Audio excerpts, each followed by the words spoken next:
ఇంకొక రాజు, తండ్రి నీ దేవుడే పక్కన పెట్టాడు, కొడుకు రాజయ్యాడు, గొప్ప విందు చేశాడు, 1000 మంది అధిపతులతో విందు చేస్తున్నాడు, ద్రాక్షారసం త్రాగుతున్నాడు, అందరూ త్రాగుతున్నారు, గిన్నెలు తక్కువైనాయి. ఎక్కడున్నాయి? ఎవడో సలహా ఇచ్చాడు, యెరూషలేము నుంచి దేవుని మందిరంలోంచి తీసుకొచ్చిన వస్తువులు చాలా బాగున్నాయి అంట, తీసుకురా. అయ్యా దేవుడిది అది, తీసి పక్కన పెట్టో, దేవుడైతే ఏంటి ఎవడైతే ఏంటి, తీసుకురా.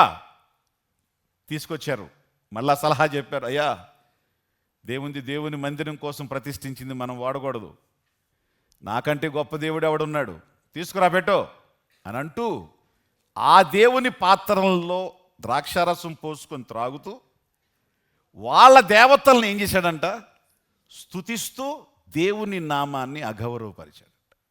అక్కడ ప్రవక్త లేడు, ఎవ్వరూ లేరు. అయితే దేవుని సందేశం రాదని మాత్రం అనుకోవద్దు. ఎవ్వడికైనా దేవుని సందేశం వస్తుంది, ఎలా రావాలో అలా వస్తుంది, ఏ మూల నుంచి రావాలో ఆ మూల నుంచి వస్తుంది.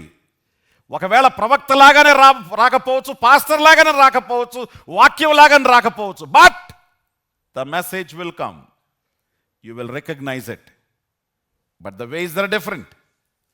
ఒక చెయ్యి వచ్చి ఏ రాసిందంట, మెనే టేక్ ఎ పార్సన్. ఏమిటి దాని అర్థం?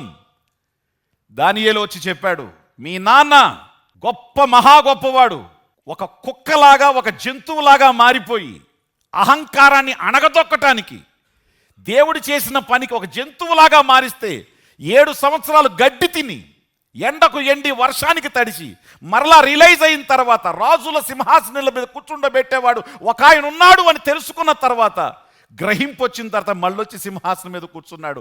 ఆ సంగతి నీకు కూడా చెప్పాడు, జాగ్రత్త రేయ్, మన అధికారం కాదు, మన చేతిలో ఏముందో దాన్ని బట్టి యాక్ట్ చేయటం కాదు, ఇచ్చినోడిని బట్టి జరుగుద్ది, ఒళ్ళుకు దగ్గర పెట్టుకొని చెప్పాడు నీకు ఆల్రెడీ. కానీ ఏ దేవుడు అతన్ని మట్టి తినిపించాడో, గడ్డి తినిపించాడో ఆ దేవుణ్ణి లెక్క చేయకుండా నువ్వు చేసిన పని, నీ శక్తితో నీ బలం ఏదో, నీ సింహాసనం నీ చేతిలో ఉందని అనుకున్నావు, మీరందరూ నా చేతుల్లో ఉన్నారనే సంగతి నువ్వు గుర్తించకుండా నన్ను నువ్వు ఘనపరచలేదు గనుక, ఇప్పుడు చెప్తున్నా, నిన్ను త్రాసులో తూచాడు, నువ్వు తేలిపోయావు, కాబట్టి ఇక నీ సింహాసనం మీద నువ్వు ఉండవు. ఆ రాత్రే అతడు చచ్చిపోయాడు. The same night he died. ఏంటిది? చేసిన దాన్ని చూసి ఎక్సలెంట్ అన్నాడు. సొలొమోను కట్టిన దాన్ని చూసి ఎక్సలెంట్, ఐ విల్ కమ్ అన్నాడు. కానీ ఇంకొక రాజు చేసిన దాన్ని కంప్లీట్గా చూసిన తర్వాత చెప్తున్నాడు, you will be no more అన్నాడు. ఈరోజు సంఘానికి చాలా స్పష్టంగా ప్రభు చెప్పమన్న మాటను చెప్తున్నాను. Go back to your rooms. మీ తలుపులు వేసుకొని కాసేపు కూర్చుని మీ బిజినెస్లు పక్కన పెట్టండి, మీ డబ్బుల లావాదేవీలు పక్కన పెట్టండి. నీ ప్రాణానికి ఎవరు ఆధారమో, ఎవరు ఇప్పుడు వరకు నేను బ్రతికించారో, నువ్వు రకరకాల పనులు చేసినా దేవునికి ఎంత వ్యతిరేకంగా ప్రవర్తించిన ఎవరైతే నీ ప్రాణాన్ని కాపాడారో ఆ ప్రభు పాదాల దగ్గర కాసేపు మోకరించి ఒక్కసారి దేవుని విషయంలో నువ్వు చేసిన తప్పేంటో, దేవుని ఆత్మ నీతో మాట్లాడుతున్న మాట ఏమిటో, అంతరంగంలో దేవుడు నిన్ను ప్రేరేపిస్తున్న ప్రేరేపణ ఏమిటో ఒక్కసారి జ్ఞప్తికి తెచ్చుకొని, lord I'm sorry, I'm extremely sorry. నేను పైకొకటి వెనకాల ఒకటి, నేను చర్చిలో ఒక రకం బయట ఒక రకం, నేను పాములాగా 2 నాలుకలు కలిగిన మనిషిని, ఐఎమ్ సారీ. కనీసం ఈ సంవత్సరమైనా నేను మార్పు చెందాలని ఆశపడుతున్నానయ్యా అని దేవుణ్ణి మీరు అడిగి, మంచిని మీరు చేస్తే దేవునికి స్తోత్రం, పొరపాటు ఏమైనా జరిగితే కరెక్ట్ చేసుకోవడానికి 2 రోజులే.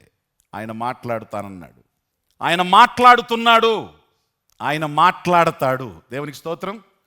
ఆయన మాట్లాడతాడు. ఆయన మాట్లాడితే జరగకుండా సొలొమోనుతో మాట్లాడినట్టు నీతో మాట్లాడాలి. నీ ఇంట్లో నేనుంటా, నీ జీవితంలో నేనుంటా, నీ ప్రార్థనకి జవాబిస్తా, నీ ఆశలు నీ కోరికలు నేను తీరుస్తా, నీ పక్షాన్ని నేను నిలబడతా అని చెప్పాలి. కానీ ఈ రోజుతో ఇక నీకు నాకు సంబంధం లేదు అనే విధంగా ఆయన మాట్లాడకూడదు. ఆమేన్. కాబట్టి please go back to your lives and check. దేవుని విషయంలో, సంఘం విషయంలో, కుటుంబం విషయంలో, మీ ఆరోగ్యాల విషయంలో, మీ ఆర్థిక స్థితి విషయంలో ఎక్కడెక్కడ పొరపాట్లు జరిగినాయో ఒక్కసారి మీరు కరెక్ట్ చేసుకోవాలని ప్రేమతో మీకు తెలియచేస్తున్నాను. దేవునికి స్తోత్రం.